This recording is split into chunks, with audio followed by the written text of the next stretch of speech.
මේක අක්කර දෙකක ඉඳ තේ අලුත් තේ තියෙන්නේ ඔක්කොමනේ. වැඩි පරණ නැතේ. දලුත් තියෙන.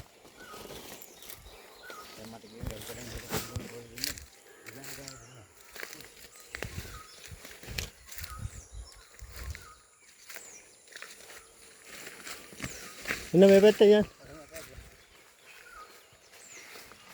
මේ ඉඩමේ තියෙන පොල් ගස් 20ක් විතර.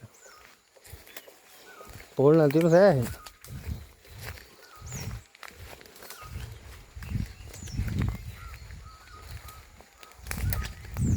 ආ ටික නම් පළවෙනි කප්පාදු. මේ දලුගුරු 1000ක් විතර කඩත හැකිනේ මේ. ඕ. මේ ගස් හොඳයි පරණ නැහැ. මේවා අලුත් ගස් නේ. ඔක්කොම අලුත් ගස් තියෙනවා. අලුත් තියෙන්නේ. මේ කපලා රෙමේ නෑ හරියට ඒකයි වැඩි තියෙන්නේ.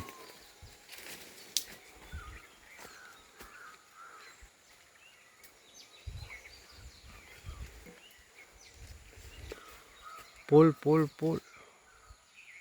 ගස් තියෙන බරලොඩ් එක නේ. 20ක් විතර තියෙනවා.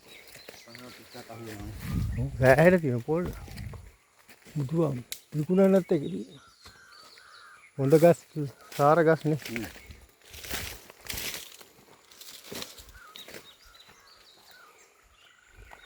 ලයිට් තියෙන වතුර තියෙන.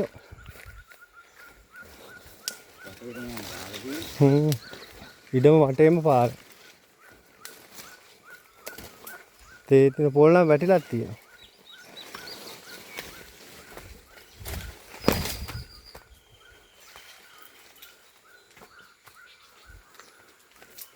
අන්න පල්ලෙහාට දෙන්න නේද? ඔව්. අන්න ඉතින් පල්ලෙහාට.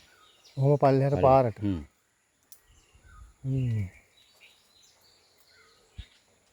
මේ හරිය පල්ලේ හරිය ගියක් හදන්නත් හොඳයි. යටින් පාරෙන් දෙපළ ගියක් හදන්න. ඒකයි টොප් එකට. ඔක්කොම ගිහින් හොඳ ගියක් හදන්න තැන්න උඩ. තැනිට උඩට ඉන්නේ. මේ ටිකත් අහුවෙනවද? මේ ටිකත් එක්ක. මෙහෙම. අක්කර දෙකක් වෙනකොට මේ ටිකත් එනවා. ඔය හරිනේ ඉතින් අපි මම හිත වෙන්නේ නැත්නම්. ඔහොම ලයින් එකේ ඔහොම ලයින් එක. ඔව්. ඔය ටිකත් එක ඔහොම එන්නේ ඔය ගානට. වැඩිපුර ඉතින් පොල් ටික කඩා ගත්තා ලාභයිනේ බා.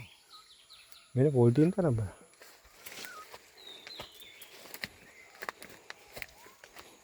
මොන හොඳ බෙහෙතක් තියෙනවා. ඔව්. ටිකක් කඩනකො. කැඳපො. ඔහෙ දන්නේ නැහැ මේකේ තියෙන ಗುಣ. අම්මා. ඕ. මාර ගුණයි හොඳේ. ඔය දන්නේ නැහැ මේකේ ಗುಣ. මොකක්ද දාන්න ඕනේ? මොකක්වත් දාන්න ඕනේ නැහැ. මේ තමයි ಗುಣම උඳු පීරි.